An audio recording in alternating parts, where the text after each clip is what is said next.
थोड़ा केवड़े काट डालेंगे तो दालचीनी की हींग कम हो जाएगी। अच्छा, इतना ही पता था तो तू क्या कर रही थी यहाँ खड़े खड़े? कुछ काम के नहीं हो दोनों। और ये बिरयानी भेज के मैं मेरा नाम बर्बाद नहीं करने वाली, ताकि चौराहे पे बांट दो इसको। काम करो अपना।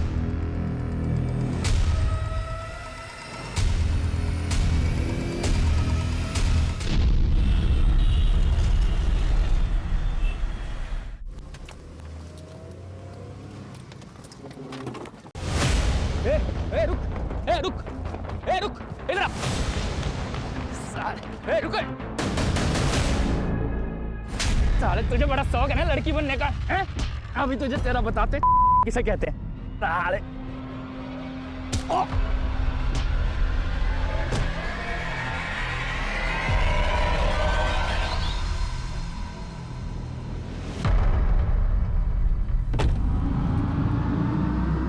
रुको, पकड़ो पकड़ो।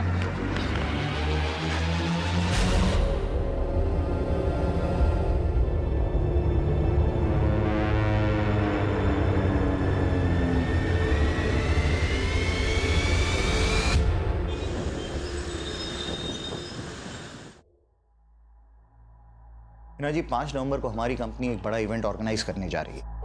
5000 लोग आपकी बिरयानी का लुत्फ उठाएंगे। इस बार कोई कसर मत छोड़ना। दिवाकर जी इतने सालों से आपके मेहमानों को परोस रहे हैं, कभी कोई कसर छोड़ी है जो आप छोड़ेंगे? लेकिन इस बार एक खास डिमांड है। आपकी खिदमत का मार्जिन बढ़ाना है क्या? नहीं, बस खिदमत का तरीका बदलना है। इस बार परोसने वाले लड़के नहीं, लड़कियां होनी चाहिए।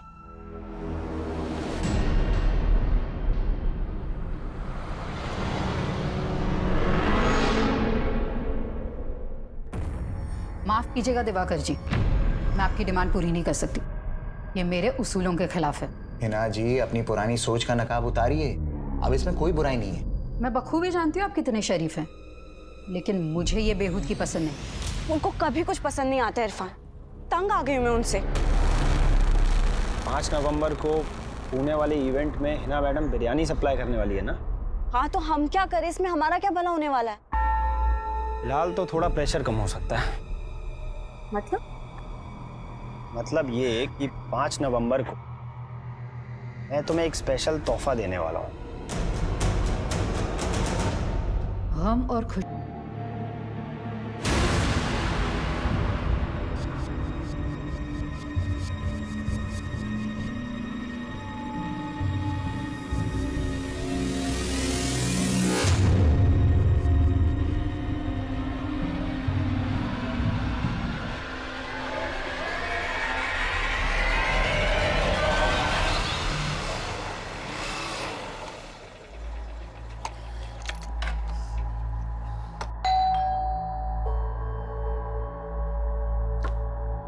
सादिक, आ गया बेटा? सादिक, ये चोट कैसे लगी तुझे? बाइक फिसल गई थी अम्मी। अरे तो डॉक्टर को दिखा के आता था। उसकी जरूरत नहीं थी, कर लूंगा। कहाँ गया था तू? कल सुबह से घर से निकला था और अब लौट रहा है। क्यों मरा जा रहा है उस लड़की के लिए?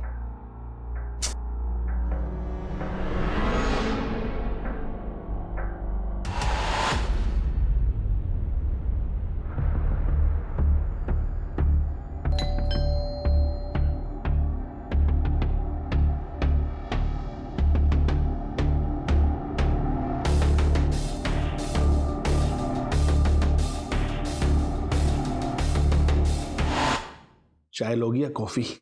नहीं, मुझे कहीं और भी जाना है। लेकिन अगले 90 मिनट तक तो तुम सिर्फ मेरी हो। जी, कौन सा मसाज लेंगे? Deep tissue. तो चले शुरू करें।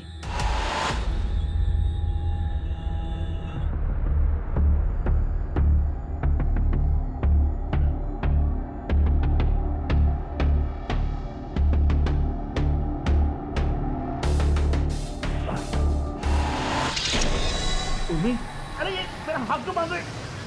अरे मैंने इस लायक अंदर को कब?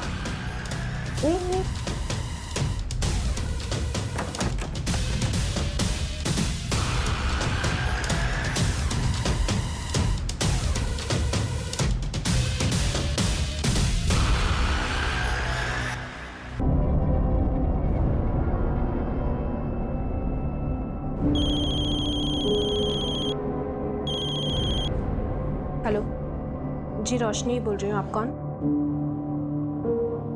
क्या लाश मिली है?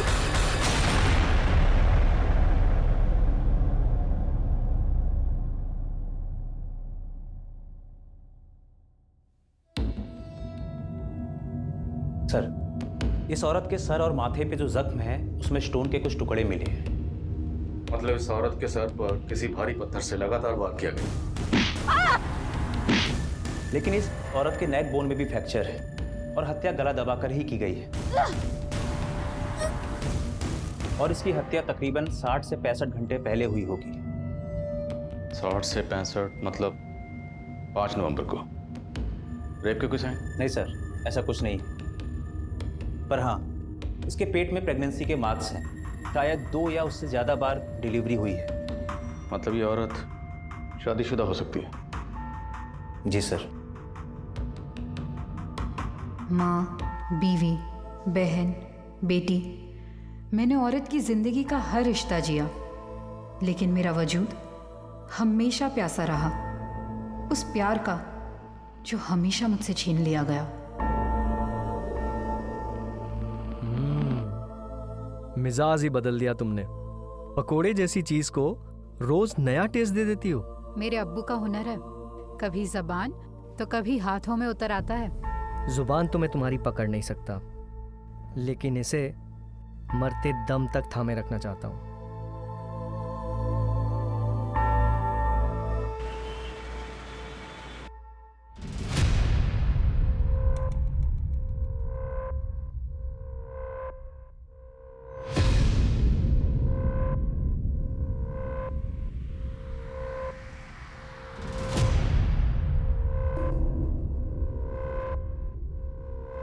नहीं, जी वो नहीं।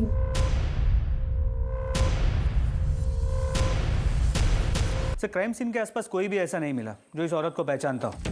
तो महाराष्ट्र की किसी भी पुलिस स्टेशन में कोई ऐसी मिसिंग कंप्लेंट भी नहीं मिली जो इस औरत के हुलिये से मैच करती हो। तो जांच का दायरा बढ़ाना पड़ेगा। आसपास के स्टेट के सभी पुलिस हेडक्वार्टर से कांटेक्ट करो और पुणे आने वाली सभी बस, ट्रेन और फ्लाइट के रिजर्वेशन भी चेक करो। और पुणे के सभी ज्वेलर से पता करो कि पायल कहाँ से खरीदी गई और किसने खरीदी। सर, हिना की पहचान पता करने का हर जरिया अपनाया जा रहा था, लेकिन फिलहाल कहीं से कोई भी लीड नहीं मिल रही थी, जो पुलिस को यह सोचने पर भी मजबूर कर रही थी कि कहीं हिना के मर्डर में उसके किसी करीबी का तो हाथ नहीं था। फटाफट करो इसको। अरे कितना वक्त लगा रहे तुम लोग, फटाफट करो। ला दिखाओ, 1 बजे तक डिलीवरी करना है माल। फटाफट काटो बेटा, जल्दी से। और सुनो, हिना नहीं है तो ये मत समझना कि छूट मिल गई है, ढिलाई नहीं होगी कोई। फटाफट काम करो और जो कुछ होगा मेरे हिसाब से होगा। किससे बातें कर रही थी? आप क्यों ताका झाकी करती?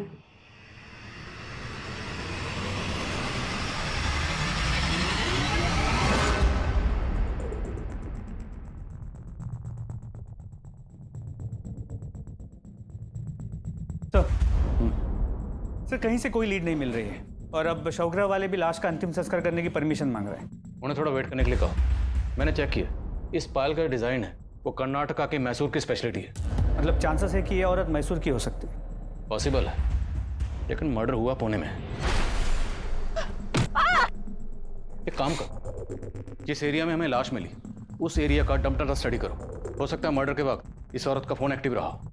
और मैसूर में ये पता करने की कोशिश करो कि पायल कहाँ से खरीदी हो सकती है। जी सर। जब किसी परिवार का कोई सदस्य लापता हो जाता है तो पूरा परिवार उसकी खोज में जुट जाता है, लेकिन क्या हिना के परिवार वाले भी उसकी तलाश कर रहे थे? 1 महीने से ज्यादा का वक्त गुजर चुका था और हिना के शव को अंतिम विदाई देने वाला कोई सामने नहीं आया था। वहीं पुणे से लगभग 2000 किलोमीटर दूर कोलकाता में रोशनी नाम की एक औरत ने अपने पति की गुमशुदगी की रिपोर्ट लिखवाई थी और उसे लगातार कई लाशों की शिनाख्त के लिए बुलाया जा रहा था। 4 राज्यों तक फैले इस केस में ऐसे कई चेहरे थे जो इस केस को और भी रहस्यमयी बनाने वाले थे, लेकिन फिलहाल पुणे पुलिस कर्नाटका के मैसूर शहर में इस केस की कड़ियां ढूंढ रही थी। लेकिन किसी भी सुनार से यह पता नहीं चल पा रहा था कि वो पायल कहां से बेची गई होगी। वहीं पुणे में क्राइम सीन के एरिया का डंप डेटा भी निकाला जा रहा था। वहीं पुणे से लेकर मैसूर तक के लोकल अखबारों में हिना की तस्वीरें छपवाई गईं और जगह जगह उसके पोस्टर्स चिपका दिए गए थे। और जल्द ही एक ऐसा आदमी सामने आया जो हिना को जानता था।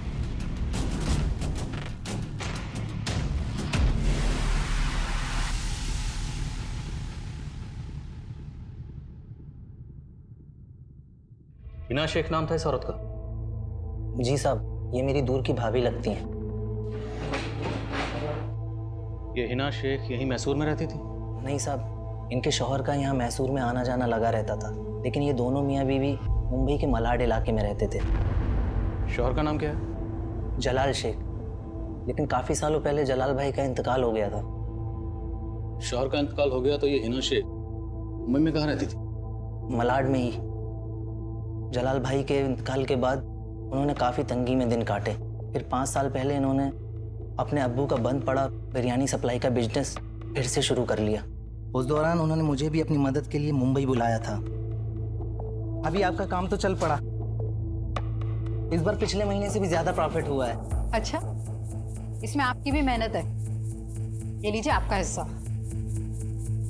अरे भाभी, ये तो बहुत ज़्यादा है। बहुत ज़्यादा नहीं है, रख लीजिए मुश्ताक भाई। लेकिन साहब, 2 साल पहले मैं वापस मैसूर आ गया। काफ़ी वक्त से उनके कांटेक्ट में नहीं था, लेकिन यहाँ उनके बारे में पता चला तो सुनकर बहुत धक्का लगा।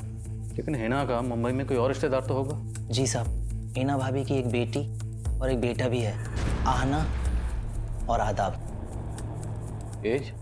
बेटी की उम्र 15-16 साल और बेटे की 10-11 साल होगी। इन 2 बच्चों के अलावा और कोई रिश्तेदार है साहब? हिना भाभी की सास भी है, आतिया शेख, और उनका देवर सादिक शेख। वो दोनों बोरीवली में कहीं रहते हैं। और हाँ, उनका एक बड़ा भाई भी है, अनवर बेग। वो अपनी बीवी जरीना के साथ अंधेरी में ही कहीं रहता है। हिना शेख का कत्ल हुए तकरीबन 1 महीना हो गया, लेकिन किसी भी रिश्तेदार ने खबर क्यों नहीं ली? साहब, मैं उनके कांटेक्ट में नहीं हूँ। मैंने हिना भाभी का पोस्टर देखा तो सीधा आपके पास चला आया।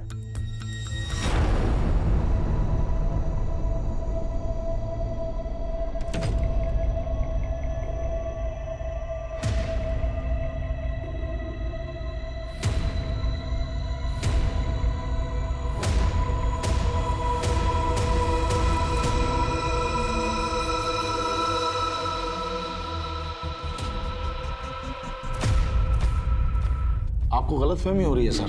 हमने तो हिना की गुमशुदगी की रिपोर्ट भी लिखवाई थी। कौन से पुलिस स्टेशन में? जी, मलाड पुलिस स्टेशन में। FIR भी लिखवाई है सर, ये देखिए। आपने FIR में लिखवाया कि हिना 5 नवंबर की सुबह नासिक गई थी? हाँ, वो आना से नासिक के बारे में बोल के निकली थी। लेकिन हमें हिना की लाश यहाँ 6 नवंबर को पुणे में मिली।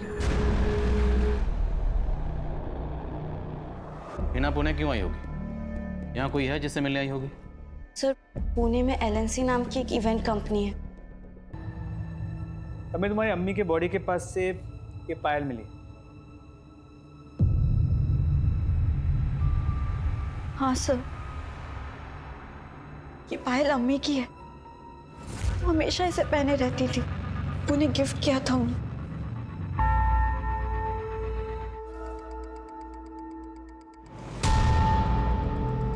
सर, क्या मैं ये पायल ले जा सकती हूँ?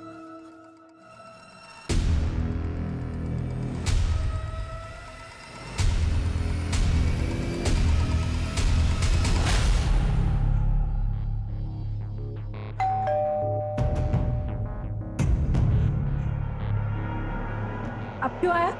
जा, मुझे बहुत काम है ना, बहुत काम मिल गया। जा काम कर। अरे दीदी, नाराज क्यों होते हो? आपके सिवाय कोई है क्या मेरा? अच्छा चल, मक्खन मत लगा, आजा अंदर। अच्छा दीदी, रफीक भाई कहाँ हैं? क्या हुआ दीदी, सब ठीक तो है ना? अब तू ये सब छोड़ना, चल तू बैठ, मैं तेरे लिए अभी चाय पानी लेकर आती हूँ, ठीक है?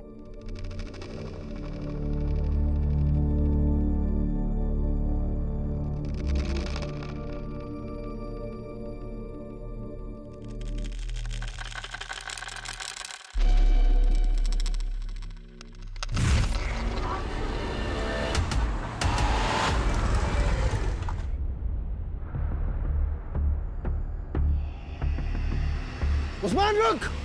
उस्मान!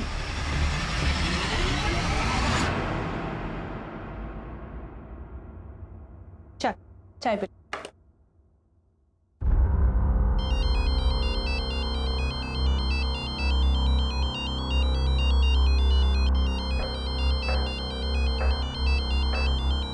तो चाय पी, मैं आती हूँ। हेलो, हाँ जी बोलिए। पंका?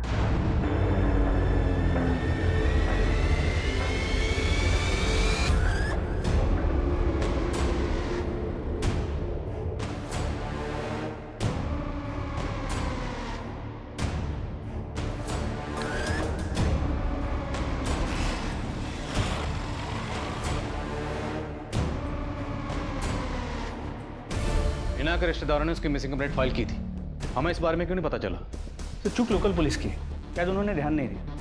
हमने हिना की फोटो को सर्कुलेट कर रखा है, तो उनसे बात करके ऐसा लगा कि शायद उन्होंने हिना को ठीक से ढूंढने की कोशिश भी नहीं की है। पर अब हमें कोई चूक नहीं करनी। हमें किसी भी कीमत पर हिना के कातिल को ढूंढना है। हिना 5 नवंबर को अपने घर से बेटी को ये कह के निकली कि वो नासिक जा रही, जबकि हमें हिना की लाश 6 नवंबर को पुणे में मिली। मामला कुछ समझ में नहीं आ रहा।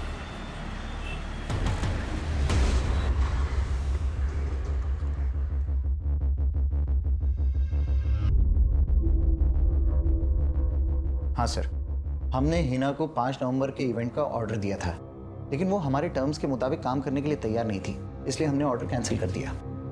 लेकिन ऐसी क्या टर्म्स थी आपकी जो आपने इतने पुराने वेंडर का ऑर्डर कैंसिल कर दिया? सर दरअसल हिना अचानक से अपना प्राइस बढ़ाने लग गई, इसलिए हमने उसका ऑर्डर कैंसिल किया और दूसरे को ऑर्डर दे दिया। आपने ऑर्डर कैंसिल कर दिया था तो हिना पुणे क्यों आई थी? सर वो मैं कैसे बता सकता हूँ?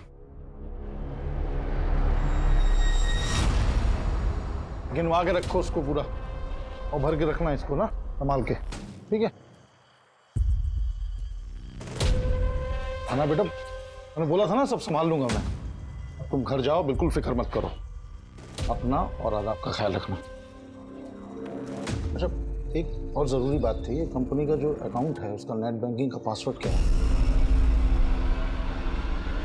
तो वेंडर लोग के फोन आ रहे हैं बार बार पेमेंट के लिए।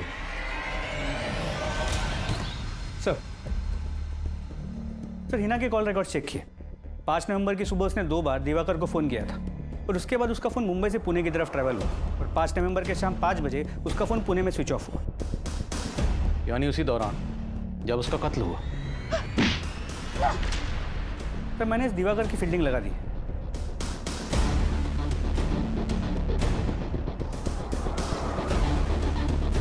और सर इस दिवाकर के बारे में कुछ पता भी चला है। करीब 1 साल पहले इसने हैदराबाद में एक इवेंट किया था जहां पर रेड पड़ी थी। वहां पर अश्लील डांस हो रहा था।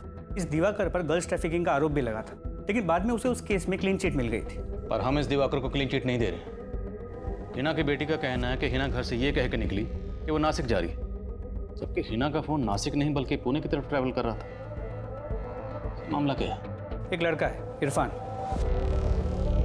हिना के यहाँ पर शेफ का काम करता था। हिना के मर्डर के 3 दिन पहले हिना ने उसे काम से निकाल दिया और ये इरफान हिना की बेटी आहाना के साथ फ़ोन पे रेगुलर टच में है। सर, जिस जगह हिना का मर्डर हुआ था हमने उस एरिया का डम डेटा स्टडी किया और सर उस डम डेटा के अकॉर्डिंग हिना के 2 नंबर शो हो रहे थे और आहाना ने हमें उसका एक ही नंबर दिया है। 2 नंबर?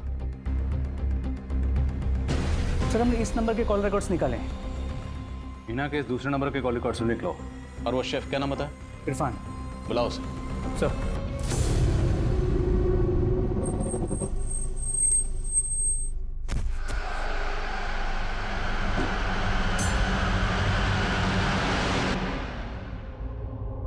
सर मानता हूँ कि हिना मैडम ने मुझे जॉब से निकाल दिया था, लेकिन मैंने कुछ नहीं किया है। जॉब से क्यों निकाल? ये नहीं बताएगा?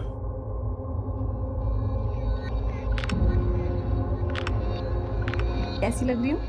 बहुत खूबसूरत लग रही हूँ। पर अम्मी के रहते ना ऐसे कपड़े नहीं पहन सकती मैं। लेकिन फिलहाल मेरे लिए तो पहन सकती हो ना। वैसे लगता है अम्मी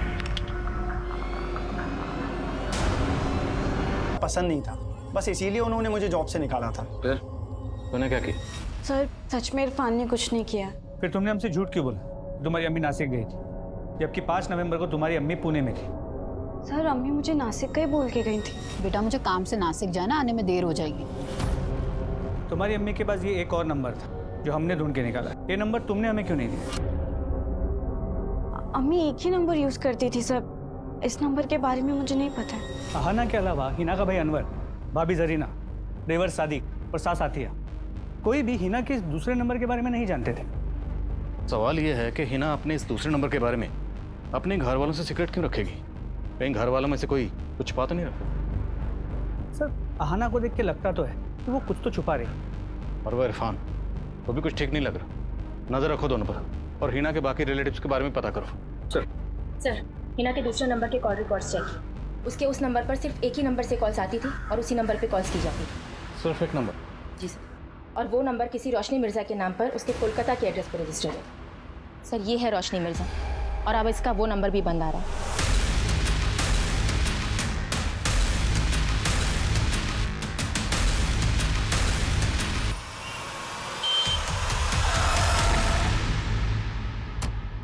सर, आप जिस रोशनी मिर्जा से मिलने आए हैं उसने करीब 1 महीना पहले 3 नवंबर को अपने पति रफीक मिर्जा की मिसिंग रिपोर्ट फाइल की थी और कुछ दिन पहले हमें रफीक की लाश मिली थी।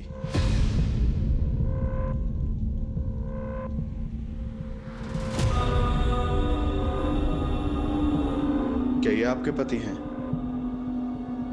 3 नवंबर को रोशनी के शौहर का यहाँ कलकत्ता में मर्डर हुआ और 5 नवंबर को हिना का पुणे में। वो हिना जिसे रोशनी लगातार कॉल कर रही थी और 5 नवंबर को ही रोशनी का नंबर पुणे में बंद हुआ। लेकिन सर, आपका फोन आते ही मैंने कंफर्म किया, उस दौरान रोशनी यही कोलकाता में ही थी। इनफैक्ट 5 नवंबर को मैं रोशनी से पूछताछ के लिए मिला भी था। तो फिर रोशनी का वो नंबर पुणे में कैसे एक्टिव था? रोशनी मिर्जा नाम है इस औरत का। क्या आप में से किसी ने कभी भी इसे हिना के साथ देखा है? नहीं सर। हाँ सर, हम लोगों ने भी कभी इस औरत को नहीं देखा। मैं किसी रोशनी को नहीं जानती। और आप? नहीं सर।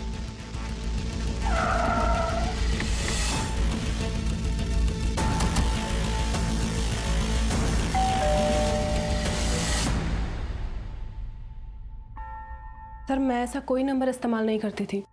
ये मेरा नंबर नहीं है। लेकिन ये नंबर आपके नाम पर रजिस्टर्ड है और इस नंबर से मुंबई में एक हिना नाम की औरत से लगातार बातें हो रही थी। ये हिना, पहचानते हैं इसे? नहीं सर, मैं नहीं जानती इसको। मैं कभी मुंबई भी नहीं गई हूँ। और पुणे? नहीं सर, मैं कभी बंगाल से ही बाहर नहीं गई हूँ।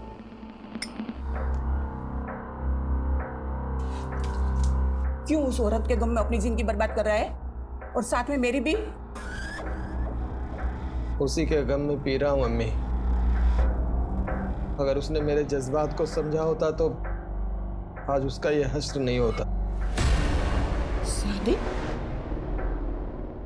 तूने तो उसका ये हाल नहीं किया। जिस दिन हिना की मौत हुई उस दिन तू भी तो यहाँ नहीं था। पूछताछ में सादिक और अनवर पर भी शक करने की वजह मिली है। हिना के गुजरने के बाद अनवर ने जिस तरह हिना के काम पे कब्जा कर लिया, वो शक करने जैसा तो है। इसके अलावा क्या मिला? हिना के कई रिश्तेदारों का कहना है कि जलाल की मौत के बाद हिना के साथ शादी थी कि सादिक हिना से शादी कर ले और सादिक जलाल और हिना की शादी के पहले से हिना को पसंद करता था। कहीं हिना के इस हश्र की वजह सादिक की हताश मोहब्बत तो नहीं? और सर, ये सादिक 5 नवंबर को मुंबई में भी नहीं था और उस रात उसका फोन भी बंद था। 1 मिनट। हाँ बोलो यादव। सर, ये दिवाकर तो काफ़ी अलर्ट लग रहा है। घर से ऑफिस, ऑफिस से घर, उसके पीछे जाके कुछ खाकर में दिमाग लड़ाना पड़ेगा। सर, रोशनी के बारे में जो कुछ भी मालूम चला उससे लगता नहीं कि वो कभी मुंबई गई होगी। लेकिन रोशनी का पति रफीक, वो 2 साल पहले तक मुंबई में जॉब करता था। तो हो सकता है रफीक रोशनी का नंबर इस्तेमाल कर रहा है। लेकिन सर, रफीक का मर्डर तो 3 नवंबर को हो गया था। रफीक के मर्डर में किसका हाथ लगता है? सर, हमें इस बंका नाम के आदमी के ऊपर शक है। साले मेरा 1 लाख नहीं है ना, जान लगेगा, समझा? समझ जा, लाश मारेंगे। सर, रोशनी ने ही हमें इस झगड़े के बारे में बताया था। सर, रोशनी बंका का नाम नहीं जानती थी, लेकिन उसने बंका की फोटो से उसे आइडेंटिफाई किया था और ये बंका 3 नवंबर से ही फरार है। इस बंका के अलावा और कोई सस्पेक्ट? जी सर। सर, हमें रोशनी के छोटे भाई उस्मान के ऊपर शक है। सर, जब से रफीक का मर्डर हुआ है ये उस्मान भी गायब है, लेकिन रोशनी नहीं मानती कि उस्मान रफीक का मर्डर करेगा। तो फिर ये उस्मान गायब क्यों है? सर, फिलहाल तो इसका कोई लीड नहीं मिला है, लेकिन हम उस्मान की तलाश कर रहे हैं। कहीं ऐसा तो नहीं है उस्मान ही अपनी बहन का दूसरा नंबर इस्तेमाल कर रहा था और रोशनी झूठ बोलकर इसे बचा रही है?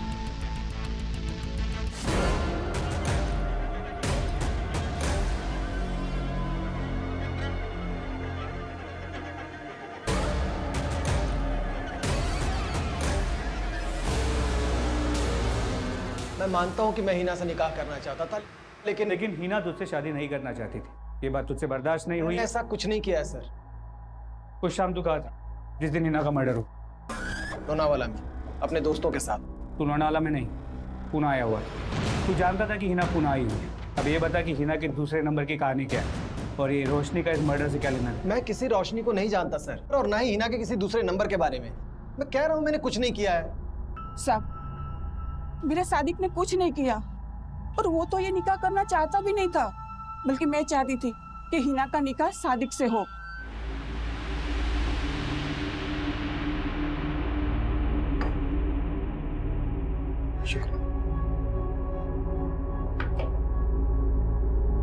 देख बेटा, जलाल के जाने का गम कभी नहीं भरेगा, पर मैं तुझे और तेरे बच्चे को ऐसे मायूस नहीं देख सकती।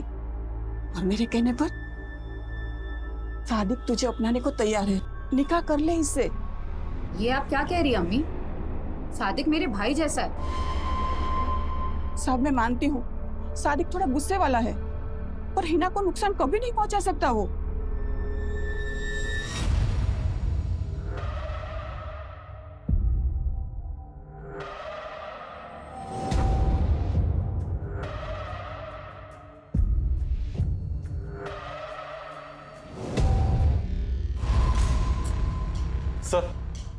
सर आप मान रहे थे कि उस्मान रोशनी का दूसरा नंबर यूज कर रहा होगा, लेकिन यहाँ तो उस्मान का भी मर्डर हो चुका है। उस्मान का मर्डर? जी सर। 6 दिन पहले करीमगंज पुलिस को हाईवे के पास उस्मान की लाश मिली थी। ये देखिए।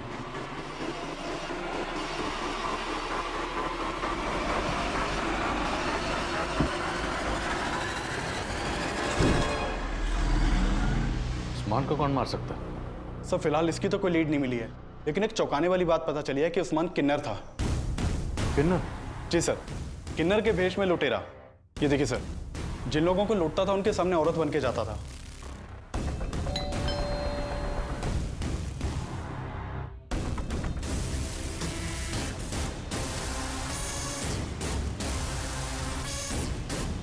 पूरा गैंग था इसका, और कई एरियाज की पुलिस उस्मान को ढूंढ रही थी, लेकिन सर रोशनी ने हमें नहीं बताया कि उस्मान किन्नर था। छोड़ो मुझे, आप लोग ऐसे जबरदस्ती नहीं कर सकते हैं। आप लोग जानते नहीं हो कि मैं कौन हूं। चुपचाप बैठ जा। सर आपको कोई गलतफहमी हुई है, मेरी हिना से कोई दुश्मनी नहीं थी। तेरे चपरासी ने हमें तेरे और हिना के उस मुलाकात की सच्चाई बता दी। मैं अच्छी तरह जानती हूँ कि तुम्हारी कंपनी इवेंट्स की आड़ में अश्लील नाच और न जाने क्या क्या करवाते हो, इसलिए बेहतर होगा कि मेरी पेमेंट क्लियर कर दो, वरना एक एक को एक्सपोज कर दूंगी मैं। ऐसा सोचना भी मत, वरना वो हश्र करूंगा कि ये धमकी किसी और को देना, मुझे नहीं। सर मैं मानता हूं कि हिना ने मुझे एक्सपोज करने की धमकी दी थी, लेकिन उसके मर्डर में मेरा कोई हाथ नहीं है। सर सर उस्मान बचपन से ही किन्नर था, लेकिन ये हमने हमेशा छुपा कर रखा। पर पैसों की तंगी से लड़ने के लिए वो औरत के भेष में। तो तुम ये जानती थी कि उस्मान औरत के भेष में जुर्म कर रहा था?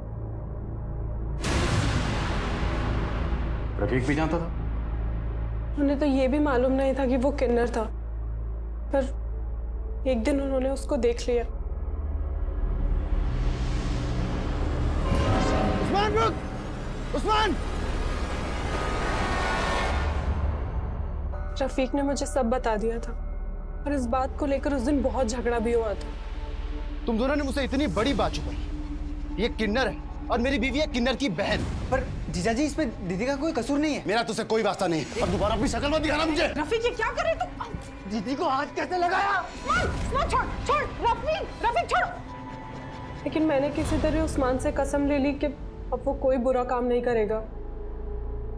लेकिन जब रफीक गायब हुए तो क्या?